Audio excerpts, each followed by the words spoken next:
Well, public events I'm careful about going to, because I feel that, one, I want to go to places that I enjoy going to and I feel comfortable going to. There are places that I specifically don't want to go to because I'm trying to make a point. Places that I do not want to support, people perhaps that I don't want to support. So there are places I don't go to for particular reasons.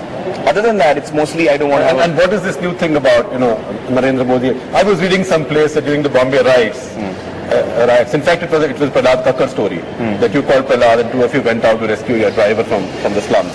Well, I think that... Has Gujarat sort of strengthened that? No, I think that, as I grew, as a human being, as I grew up from being a child to an adult, I realized that there is a lot of poison that can be spread in people's minds. And for example, this case of, what happened in Gujarat was really appalling. According to me, somebody like Modi there were Indians killed over there. There were innocent Indians who were killed.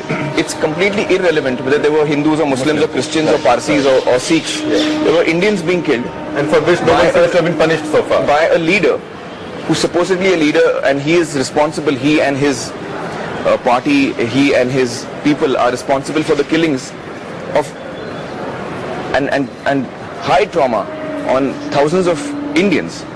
And in my opinion, the person and the people who do this, indulge in these kind of things, are most unpatriotic, completely anti-Indian thing that is being done.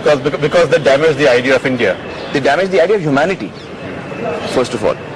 They damage the idea of a good, healthy society. And one, nothing is being done about it, or very little is being done about it. Certainly there are a lot of people who are raising their voice. And it is good to see that. But I have complete faith, I must add here. In the system? Not in the system, in the people of India. And I feel that at the end of the day, the people of India are people with a lot of love and warmth. And they eventually do come through. They might get misguided for some time. Well, I'm sure, but by and large, when they listen to you saying this, they'll be inspired, and that will make a difference. I don't know, but I hope.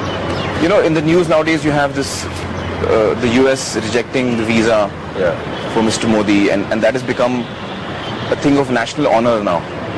I don't see it that way. For me, it's not that. I have my own views in the US, and I have a lot of problems with George Bush. they're not few in number.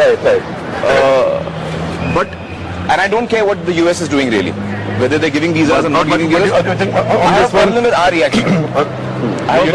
You think our reaction is over the top? No, I feel our reaction is that first of all we should say, hey, we didn't penalize a person who's been killing innocent people. Somebody else is raising a voice. That voice may be America, it may be, I don't care who it is. So instead of us saying, hey, wait a minute, maybe we should have taken cognizance of this much earlier. Right. And since we haven't, let's take cognizance of it now. That is, I feel, the approach that... So we've gone over the top. Over the top is the wrong term that we are using over here. I feel that we have missed the point, if you know what I'm saying. That's a good point.